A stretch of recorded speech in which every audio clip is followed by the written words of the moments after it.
Okay, so a quick rundown of what we're doing here. We've got the two ambient microphones added right there, right on the edge. You can see them on the edge of the beam there.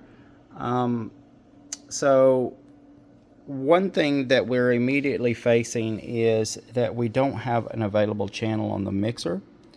It looks like everything is maxed out. What we've done for the meantime is discontinued the CD player and used it in that place. So that's there. Now there is a little bit of a hum in the background of the ambient microphones, but it's the same hum that's from the right output of the mixer, and it's the same hum that is out of the two auxiliaries to the front and back monitors, that we can hear it in there as well.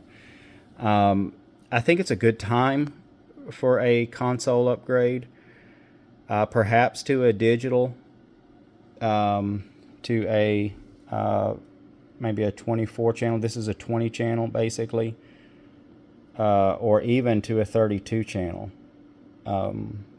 We'd have to go with a compact version because of the space limitations, but just saying that I don't know where we're going to put this, if because I'm sure you use the CD player.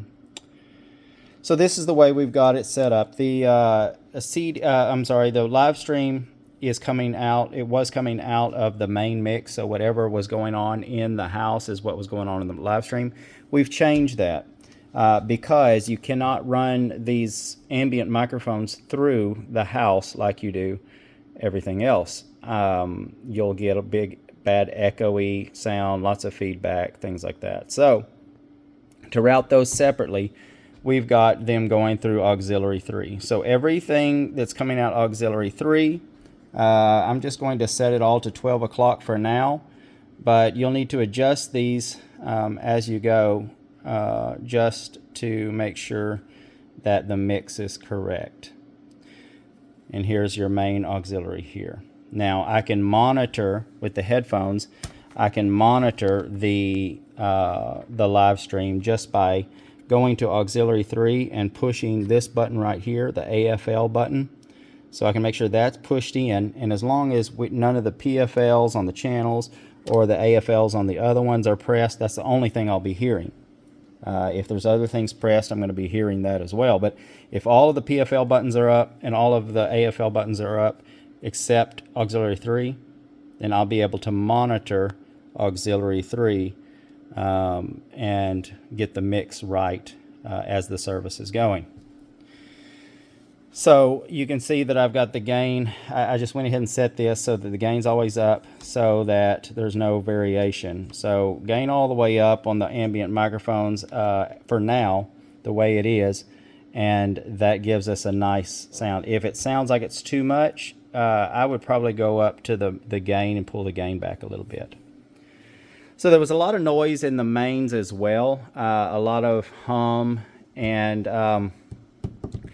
the way we've minimized that is the board is generating. I don't know, I've discontinued a lot of things trying to figure out if it's coming from outside the board on an input or if it is actually being generated by the board itself. I think it's generated by the board because I could not isolate it outside the board.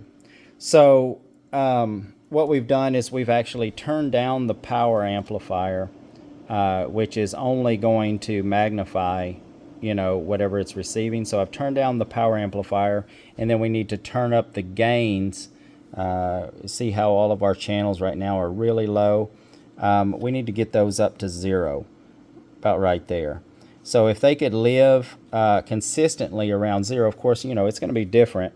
But if we push everything to 0 during a service, and then make the adjustments here to get it right in the house, and then come down and adjust the front and back monitors the way they need to be, and the live stream. The way I normally do, if I'm going to set up a board again, reconfigure during a rehearsal, I will start with everything muted except the one channel I'm doing. I'll get it on 0. I'll adjust the gain until it's right in the house. I'll make sure their monitors are good. Yep. everything sounds good, I'll go to the live stream maybe and have a listen, and then I will move on from there. The wireless microphones, I would probably, even though everybody's voice is drastically different, of course, but I would probably just go and set them all to exactly like the first one that I set, and set them all the same, and then go back and tweak a little bit as needed from there. That would expedite that process.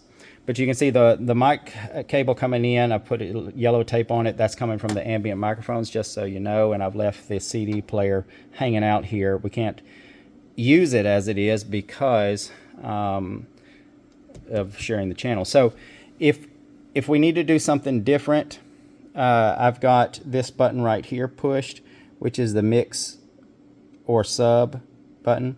By pushing it in, it takes it out of the house and routes it only to the monitors, but out of the house. So I've got that in. So if you need to go back to CD, unplug this, plug this in, and then turn it down, and undo that button, and you'll be back to where you were. However, this is kind of where we're at for now.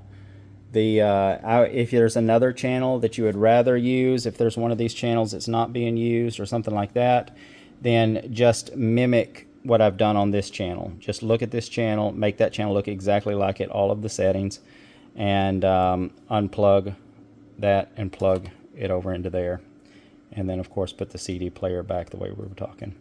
So anyway, so that's it. Let me show you and here's the settings on the amplifier. Super low, but that's what we need to do to keep from amplifying so much hum that is coming in. So basically we're just turning up the inputs on the board to make it so that the board itself isn't generating those sounds.